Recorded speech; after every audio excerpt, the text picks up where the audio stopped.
దేవాలయంలో పూర్వ ఉత్తర కౌల సాంప్రదాయాన్ని మిళితం చేసి పరశురామ కల్పసూత్ర ఆధారంగా దత్త పరంపరలో నిత్యము శ్రీచక్ర పంచాయతన నవావరణ అర్చన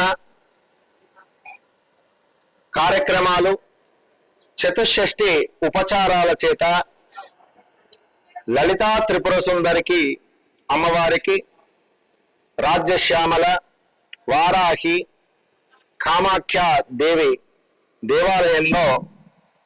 నిత్యము అభిషేక అర్చన కైంకర్యాలు జరుగుతూ ఉంటాయి. సాయంకాలం విశేషంగా లలితా సహస్రనామ పారాయణ పూర్వక కుంకుమార్చన కార్యక్రమాలు, అమ్మవారికి పంచహారతులు